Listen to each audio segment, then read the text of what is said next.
Okay, तो आज हम रिवाइज करेंगे differentiability. Just recently we completed limit and continuity, so the third part of that differentiability. तो भाई डिफरेंशियबिलिटी होता क्या है?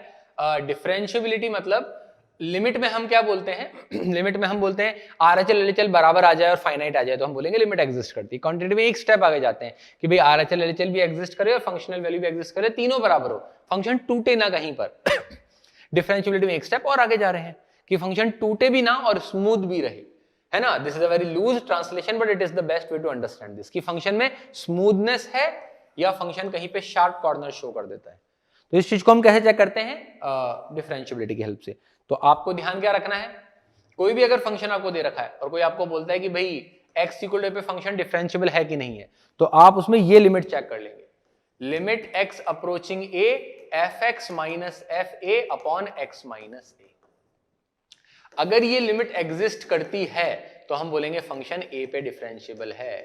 Then we will say fx is differentiable at x equals to a, और फिर उस केस में इस क्वांटिटी को हम f डैश a बोल देंगे, डेरिवेटिव एट a, जो कि हम लोग एमओडी के अंदर पढ़ेंगे ही. आप लोग सब जानते हैं f डैश x किसी भी फंक्शन का डिफरेंशिएशन. ठीक है, ओके. सो अब इसका मतलब क्या होता है सर, ये ज्योमेट्रिकली क्या रिप्रेजेंट करता था? आप देखिए fx minus fa upon x minus a क्या हुआ, कोई जनरल पॉइंट आपने x ले लिया लेटर से और आपने एक कॉर्ड बनाई. ये पॉइंट क्या हो जाएगा, x fx आप समझिए, और ये पॉइंट है a fa. तो एक्चुअली जो मैंने ये एक्सप्रेशन लिखा है ना fx minus fa upon x minus a, ये इस कॉर्ड का स्लोप है. और आप धीरे धीरे x को a के पास ले जा रहे हो, आप धीरे धीरे x को a के पास ले जा रहे हो. तो आप सोचिए ना खुद, जब x को a के पास ले जाओगे तो एक कॉर्ड क्या बनने लग जाएगी, टेंजेंट. और हम x अप्रोचिंग टू a दोनों तरफ से लेंगे, RHL से भी LHL से भी. मैंने तो x आगे बना दिया, a के पीछे भी बनेगा, है ना. तो कहने का मतलब दो कॉर्ड हम लेंगे और दोनों को टेंड कराएंगे a के पास. और अगर ये लिमिट एग्जिस्ट करती है मतलब दोनों तरफ से लिमिट सेम आती है, मतलब दोनों तरफ से टेंजेंट सेम आ जाए. मतलब इन सब बातों का मतलब क्या निकला कि किसी फंक्शन को डिफरेंशियबल हम कब मानेंगे, जब उस पॉइंट पे एक यूनिक टेंजेंट बनती है. यूनिक टेंजेंट बनेगी तो फंक्शन स्मूथ आएगा. ठीक है, तो मैं आपको बस ये सजेस्ट करूंगा, आप अपने आप को एक ही इनपुट दो. कभी भी क्वेश्चन है डिफरेंशियबिलिटी का, आप तो ये लिख दो. खूब सारी बातें दिमाग में नहीं होनी चाहिए, स्मूथ होना चाहिए, फंक्शन टेंजेंट बनना चाहिए, वो सब तो कंक्लूजन्स हैं. आपके लिए बेसिक डेफिनेशन क्या है ये, अगर ये लिमिट एग्जिस्ट करती है तो हम बोलेंगे हाँ भाई हमारा फंक्शन जो है वो वहां पर उस पॉइंट पे डिफरेंशियबल है.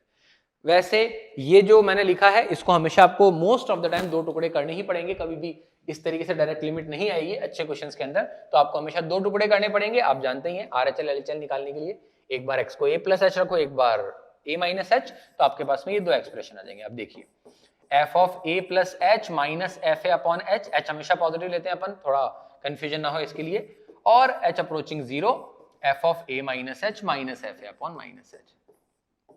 ये राइट हैंड लिमिट और लेफ्ट हैंड लिमिट, बट क्योंकि डेरिवेटिव के लिए यूज कर रहे हैं हम, तो इसको हम बोलते हैं right hand derivative and left hand derivative. किसी भी पॉइंट पे अगर फंक्शन की डिफरेंशियबिलिटी चेक करनी है तो आप RHD और LHD निकाल लीजिए. अगर ये दोनों बराबर आ रहे हैं तो फंक्शन वहां डिफरेंशियबल है, हेंस वहां पे टेंजेंट एग्जिस्ट करेगा एंड एवरी अदर थिंग. ठीक है, okay. One good thing about differentiability is सारी चीजें कंटिन्यूटी से मिलती जुलती हैं. जो हमने कंटिन्यूटी में पढ़ा, सारे स्टैंडर्ड फंक्शन हर जगह कंटिन्यूस होते हैं, तो सारे स्टैंडर्ड फंक्शंस देखिए, आप थ्योरम्स देख रहे हैं डाउटफुल पॉइंट्स और स्टैंडर्ड फंक्शंस के बारे में, सारी बातें यहां रिपीट हो जाएंगी. All the standard functions are differentiable in their domain. जैसे कि आप जानते हैं कि log x हुआ, sin x हुआ, इनके ग्राफ आप बनाते हो तो कैसे बनते हैं? अगर आप ln x का ग्राफ बनाते हो तो स्मूथ ग्राफ बनता है, कभी भी आपने कॉर्नर नहीं देखा उसके अंदर, because these functions are differentiable. One can prove it by using these RHD LHD two things, but हमको इसको एज अ फैक्ट यूज करना है, वेरी यूनिवर्सली प्रूव्ड थिंग. ठीक है, सारे फंक्शन अपने अपने डोमेन में कैसे होंगे डिफरेंशियबल, सारे कौन से? Logarithmic, exponential, trigonometric, ITF and polynomial. ठीक है, ओके. थ्योरम्स बिल्कुल वैसी की वैसी जैसी अभी अपने कंटिन्यूटी में देखी. कैसे? मान लीजिए मैं d यूज कर लेता हूं एक डिफरेंशियबल फंक्शन के लिए और nd यूज कर लेता हूं एक नॉन डिफरेंशियबल फंक्शन के लिए. ठीक है, तो हम बोलेंगे differentiable plus minus differentiable, differentiable into differentiable, differentiable upon differentiable. हमेशा कैसा आएगा? डिफरेंशियबल. दो डिफरेंशियबल फंक्शन का कॉम्बिनेशन ऑलवेज डिफरेंशियबल. ठीक है, ये ऑब्वियस बात है, नीचे जीरो नहीं होना चाहिए. फिर वही वाली बात, अगर डिफरेंशियबल में नॉन डिफरेंशियबल ऐड या सब्ट्रैक्ट करेंगे तो आंसर हमेशा नॉन डिफरेंशियबल आएगा. और अगर दो नॉन डिफरेंशियबल फंक्शंस को हम जोड़ेंगे या घटाएंगे तो उनमें से मैक्सिमम एक फंक्शन डिफरेंशियबल आ सकता है. बिल्कुल सेम थ्योरम जो हमने कॉन्टिन्यूटी के अंदर देखे. और तीसरी बात, डाउटफुल पॉइंट्स का है जहां फंक्शन डेफिनेशन बदले. जहां आप कंटिन्यूटी चेक करते हैं वहीं पे आप डिफरेंशियबिलिटी चेक करेंगे। जैसे कि बॉक्स ऑफ एफ है, तो कहां पे डाउटफुल है ये फंक्शन, जहां अंदर की चीज इंटीजर बने। इंटरवल में कैसे चेक करेंगे, बिल्कुल वही यही डाउटफुल पॉइंट है, बीच के सारे पॉइंट पे चेक कर लीजिए, ठीक है। ओके, लाइक फॉर एग्जांपल ये क्वेश्चन देखिए। अब इस क्वेश्चन को स्टार्ट करने के पहले अपन ये समझते हैं भी किसी पॉइंट पे अगर फंक्शन डिफरेंशिएबल है, यूनिक टेंजेंट बनती है तो कंटीन्यूअस तो होगा ही ना। तो आपको इस बात का हमेशा ध्यान रखना है, कभी भी आपको क्वेश्चन में वो डिफरेंशिएबिलिटी चेक करने का बोले पहले आप कंटिन्यूटी एस्टैब्लिश कीजिए, और ये कई बार आपको हेल्प भी कर देगा।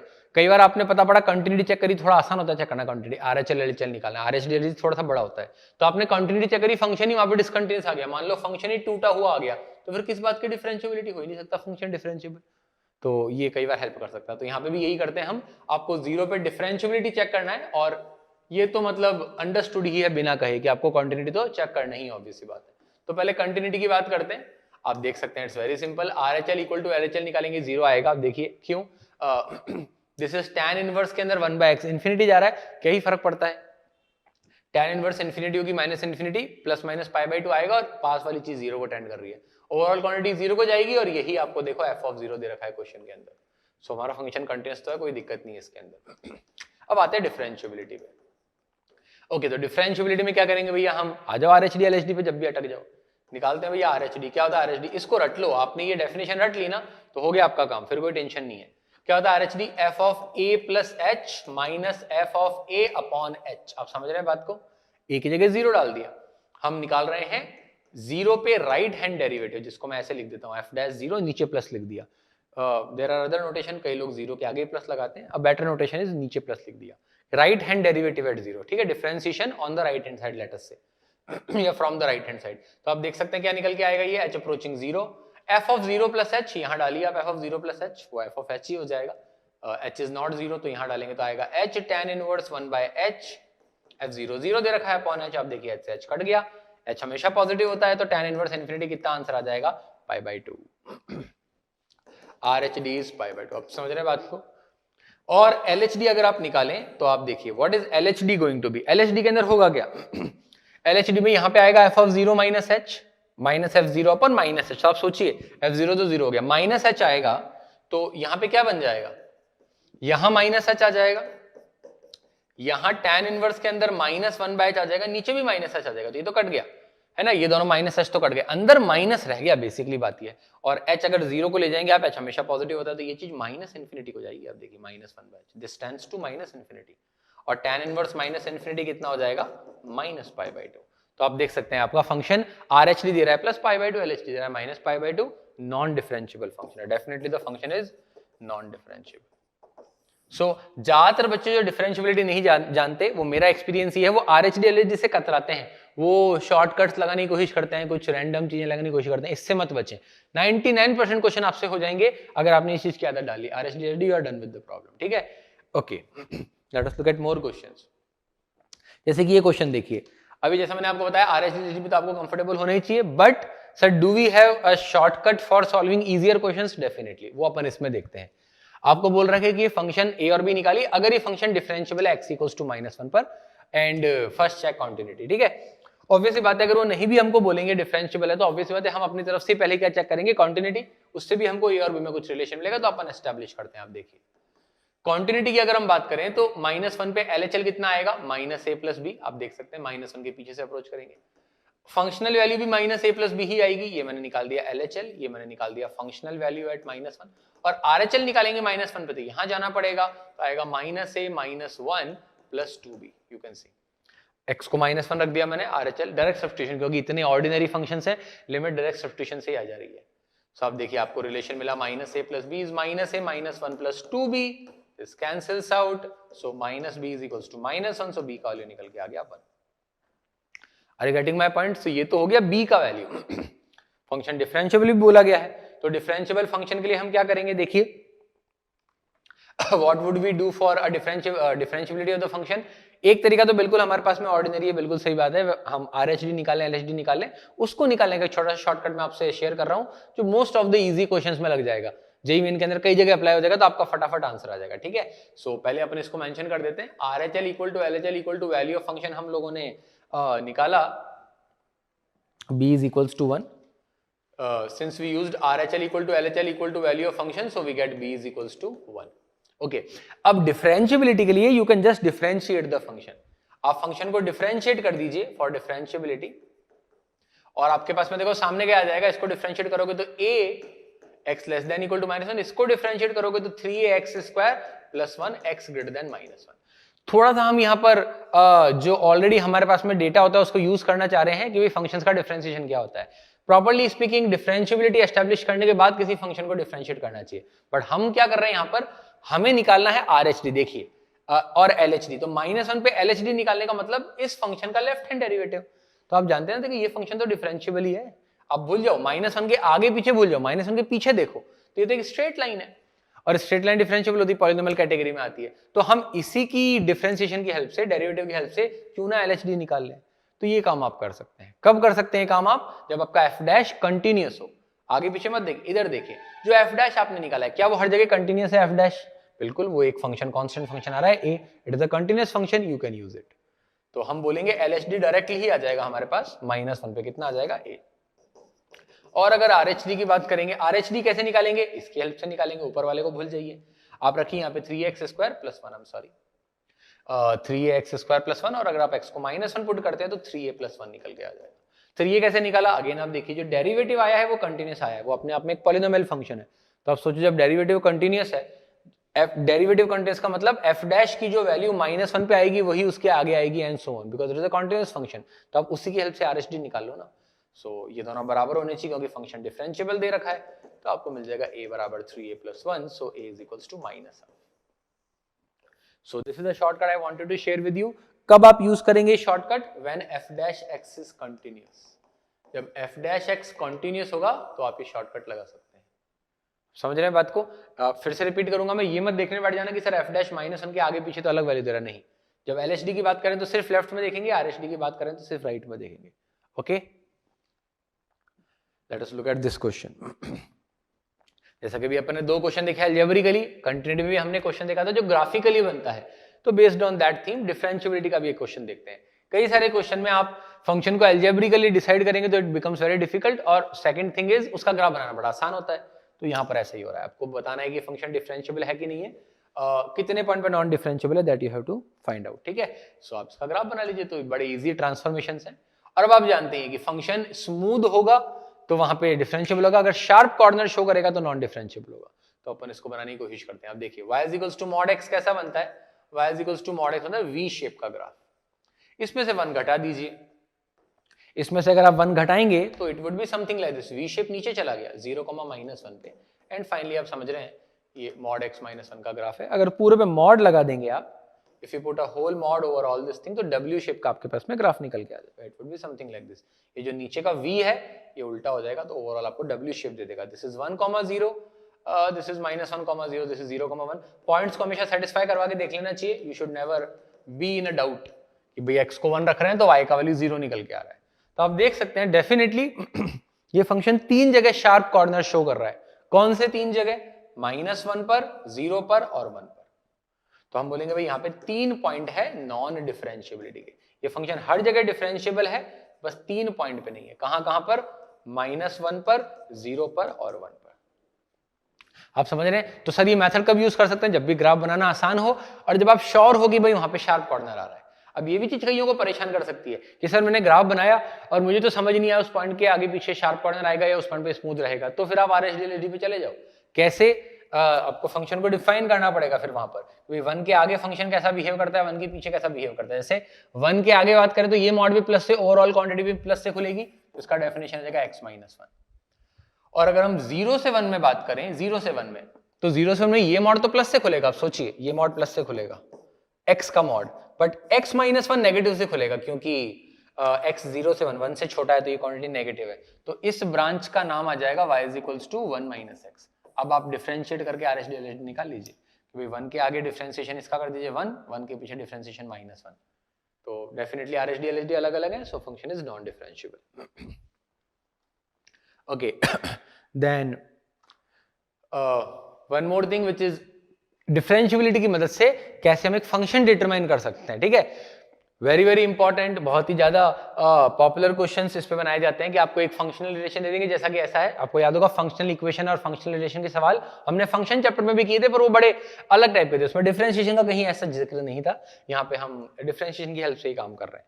तो आप क्वेश्चन देखिए, आपको क्वेश्चन में बोल रखा है अगर एक फंक्शन इसको सेटिस्फाई करता है रिलेशन को और f डैश 0 1 है तो फंक्शन पता कीजिए, ठीक है। और आपको फंक्शन इस केसेस में डिफरेंशिएबल दे रखा होगा, ठीक है, it is given to be differentiable, at least continuous तो गिवन ही होना चाहिए, ठीक है, but continuity and differentiability will be given, otherwise आप इसको अप्रोच नहीं कर सकते, ठीक है। ओके, सो अब आप देखिए कैसे अपना अप्रोच रहेगा इस क्वेश्चन के अंदर। बहुत ही सिंपल सा तरीका है, दो क्वेश्चन मैं आपके सामने रखूंगा, एक मैं बना रहा हूं फॉर्मल मेथड से fx minus F upon x minus A, next question, इसमें मैं बता रहा हूं आपको दूसरा method which is a kind of a shortcut, ठीक है। दोनों आपको आने चाहिए, आपको क्वेश्चन का पैटर्न देख के समझ में आएगा व्हाई बोथ आर इंपॉर्टेंट। आपको ऐसे क्वेश्चन में क्या करना है, सिंपली पार्शियली डिफरेंशिएट कर दीजिए अपनी इक्वेशन को। पार्शियली डिफरेंशिएट का मतलब x या y में से किसी को कांस्टेंट मान लीजिए, जैसे मैं y को कांस्टेंट मान लेता हूं and I am partially differentiating this equation let us से विद रिस्पेक्ट टू y। ऐसा करने का फायदा क्या होगा सर, देखिए आप इसको डिफरेंशिएट करेंगे तो f dash x plus y into 0 plus 1 आ जाएगा। x को कांस्टेंट मान रहे हैं, ये 0 हो जाएगा, fx का डेरिवेटिव, इसका डेरिवेटिव f डैश y, इसका डेरिवेटिव x स्क्वायर इंटू 1, इसका डेरिवेटिव x इंटू 2y। क्या बात को समझे, किसी भी एक को कांस्टेंट मान के दूसरे के रिस्पेक्ट में डिफरेंशिएट करो और अब y को ही 0 रख देते हैं। ऐसा क्यों किया भाई, क्योंकि आप देखिए f डैश 0 क्वेश्चन में गिवन है तो I am trying to utilize it, तो y को 0 पुट करूंगा तो कितना आएगा, f डैश x, y को 0 पुट कर दिया, f dash 0 which will become 1, f dash 0 becomes 1, ये प्लस में x स्क्वायर आ गया और ये क्वांटिटी बन गई 0। तो आपको कितना सिंपल रिलेशन आ गया, your f dash x is a very simple expression 1 plus x square. दोनों तरफ इंटीग्रेट कर दीजिए, you will have your function f dash x dx is 1 plus x square dx। Are you getting my point? So यहां से integrate करेंगे fx, constant of integration भी आएगा but it is very ordinary, किसी भी एक तरफ लगा दो कांस्टेंट एंड दैट्स इट। सी भी पता करने के लिए हमारे पास में इंफॉर्मेशन तो दे रखी होगी, हमको निकालनी पड़ेगी। जैसे आप यहाँ पे देखिए, आप इस रिलेशन में अगर x और y दोनों को 0 पुट कर देते हैं तो आपको f ऑफ 0 मिल जाएगा। तो थोड़े से ट्रिकी होते हैं क्वेश्चन, क्योंकि आपको इसमें काफी सारा हिट एंड ट्रायल वगैरह करना पड़ता है। आप देखिए जरा, इसके अंदर अगर मैं x equal to y equal to 0 put करूंगा तो क्या होगा, f0 बराबर f0 plus f0 plus 0 plus 0, तो f0 बराबर f0 प्लस f0, बाकी दो चीजें तो 0 हो गई, ये तो कट गया, तो f0 का वैल्यू 0 ही निकल के आ गया। तो जैसे इस चीज को आप यहाँ यूज करेंगे आप देख सकते हैं c का वैल्यू 0 आ रहा है, क्यों, f0 मतलब x को 0 पुट करेंगे और f0 0 आ जाएगा, 0 equal to 0 plus 0 plus c is 0। तो आपका जो ओवरऑल फाइनल फंक्शन है वो निकल के आ जाएगा x plus x cube by 3। So very very fantastic questions. कभी भी फंक्शनल रिलेशन दे रखा हो और f डैश की वैल्यू दे रखी हो, पार्शियली डिफरेंशिएट कर दीजिए और उसको यूज करने की कोशिश कीजिए। वैल्यू को यूज करने की मतलब y को 0 रखने का अपने को इंस्पिरेशन कहां से मिला, इस डेटा को यूज करने के लिए, ठीक है। Okay, let us take one more question of this type. एक फंक्शनल रिलेशन, फंक्शनल इक्वेशन आपको दे रखी है और आपको फॉर ऑल एक्स वाई ये सेटिस्फाई करती है, आपको प्रूव करना है function is constant, this is what you have to prove, ठीक है। Okay, so this is a totally different approach. तो यहां से आपको ये वैल्यू समझ में आएगी कैसे फर्स्ट प्रिंसिपल भी इंपॉर्टेंट है। व्हाट इज फर्स्ट प्रिंसिपल, जो आरएचडी एलएचडी का मेथड होता है, F of A plus H minus F A upon H. तो हम क्या करेंगे, देखिए इसके अंदर आपको ये अपने अंदर उतारने की जरूरत है कि भाई F x minus F A upon x minus A, जिसमें एक्स ए को टेंड करता है, यही क्वांटिटी क्या होती है, X tending to A, sorry this is F dash A. तो जहां पे भी आपको ये फॉर्मेट दिखे आपको एकदम स्ट्राइक कर जाना चाहिए, तो एफ डैश बन सकता है। तो देखो मैं यहाँ पे यही कर रहा हूँ, मैं एक तो इस पे मॉड लगाया तो क्या फर्क पड़ता है, होल स्क्वायर है तो मॉड में कन्वर्ट कर दीजिए, नीचे आ जाएगा x minus y less than equal to mod x minus, समझ रहे हैं, मैंने उसको मॉड का स्क्वायर लिख दिया। अब आप क्या कीजिए, मेक x अप्रोच y, तो तरफ लिमिट लगा दीजिए, तो ये हो जाएगा limit x approaching to y f x minus f y upon x minus y is less than equal to limit x। ये हमने क्यों किया, ये कैसे अपने को मोटिवेशन मिला, ये फॉर्म जिस बच्चे को याद होगा उसको ये समझ में आ जाएगा कि यार F x minus F A upon x minus A, तो एफ डैश ए बन सकता है अगर मैं x को a अप्रोच करा दूं, a की जगह y है यहाँ पे। सो आप देखिए यहां से क्या निकल के आ जाएगा, f dash y less than equal to, आप देखिए इसका लिमिट आ जाएगा 0, कैसे, क्योंकि x अगर y को टेंड करेगा इट बिकम्स 0। सो हम बोलेंगे भाई मॉड किसी क्वांटिटी का लेस देन इक्वल टू 0 होता ही नहीं है कभी, तो मॉड इक्वल टू 0 होगा, और किसी क्वांटिटी का मॉड कब 0 होता है, जब वो क्वांटिटी भी 0 होती है। तो ये एफ डैश वाई 0 आ गया और y पे तो हमने कोई रिस्ट्रिक्शन लगाया नहीं, मतलब ये फॉर ऑल y रहा होगा। और ये हमारा क्वेश्चन हो चुका है, क्योंकि आप जानते हैं किसी फंक्शन का डेरिवेटिव अगर हमेशा 0 आ गया तो फंक्शन कैसा हो गया, constant function. So both beautiful questions, very very popular type of questions. तो आपको दोनों अप्रोच मैंने शेयर कर दी है, मेक श्योर कि आप इसको रिवाइज करें and will meet in the next chapter with methods of differentiation. Thank you.